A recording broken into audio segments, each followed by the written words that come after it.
Une SEM peut avoir diverses activités. En 20 ans, on a pu développer un certain nombre d'expertises, de développement d'énergies renouvelables, d'investissement dans les énergies renouvelables, d'exploitation de centrales de production. L'ouverture au financement citoyen, à la gouvernance citoyenne, c'est quelque chose qui est un peu dans l'ADN d'une société d'économie mixte, puisqu'elle est déjà l'émanation de collectivités. Donc c'est une structure qui est de la sphère publique, qui par définition est engagée dans le développement du territoire et avec un objectif de retombée économique sur le territoire. Les blocages qu'on identifie aujourd'hui, on est sur plutôt des blocages généraux sur un certain nombre d'énergies renouvelables, par exemple sur l'éolien. Bien évidemment, le fait d'avoir une démarche citoyenne en amont, c'est quelque chose qui permet le plus tôt possible de désamorcer autant que possible, de concerter, de travailler avec les opposants pour arriver à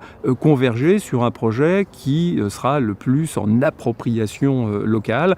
Il n'y a pas de citoyens directement actionnaires dans la SEM. Le fait d'ouvrir le capital de sociétés de projet à des structures telles qu'Énergie Partagée, ça permet aux citoyens de rentrer directement. Et donc on arrive à une complémentarité parfaite entre la SEM qui est l'acteur territorial porté par des élus et une gouvernance citoyenne qui peut être apportée par Énergie Partagée au sein des sociétés de projet. Nous sommes une SEM départementale, donc créée par le département de Loire-Atlantique.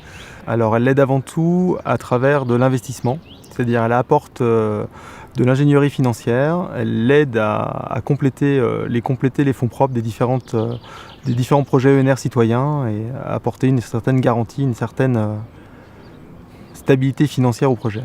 Notre SEM a pour objectif de développer les énergies renouvelables dans des projets publics et citoyens.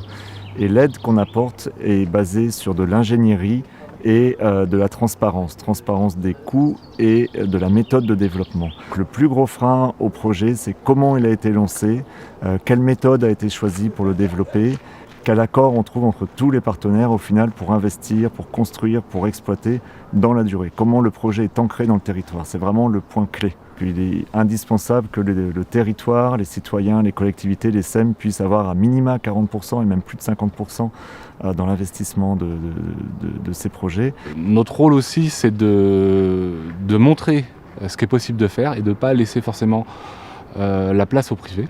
100% au privé. Il faut absolument que la puissance publique maîtrise le développement de ces énergies, ne serait-ce que pour maîtriser le coût de l'énergie de demain. Ça passe par de l'aide au co-développement. Il y a beaucoup de prospection d'opérateurs privés qui viennent consulter les collectivités et elles n'ont pas souvent l'idée de prendre une place plus importante dans la structuration des projets. On lui apporte des outils et pas mal de temps d'animation pour soit mettre en concurrence différents opérateurs privés, soit commencer à penser la gouvernance des futurs projets pour faire une place à la fois au public et aux citoyens.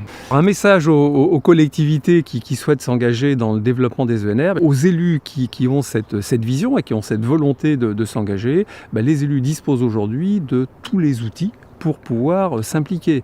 C'est eux qui décideront de la vie de la société puisqu'ils sont actionnaires majoritaires. Donc là, on est dans le monde des sociétés d'économie mixte. Si les élus, par contre, souhaitent être moins engagés mais être quand même présents dans les sociétés, à ce moment-là, ils peuvent rentrer au capital des sociétés de projet, aux côtés de citoyens, par exemple, pour arriver dans une gouvernance en ayant un pourcentage minoritaire. Et puis enfin, dernière implication des élus, ils peuvent accompagner, encourager les initiatives locales, citoyennes, par des associations qui existent probablement sur leur territoire. Les collectivités qui veulent s'engager dans les projets d'énergie renouvelable, nous, on leur conseille de prendre l'initiative dans le choix d'implantation, dans les secteurs d'implantation, et le travailler en concert avec la population. Nous avons commencé en 2007, nous sommes aujourd'hui en 2019, donc 12 ans après, nous ne pouvons tirer qu'un bilan positif puisque nous avons vu émerger des toitures photovoltaïques, nous avons vu émerger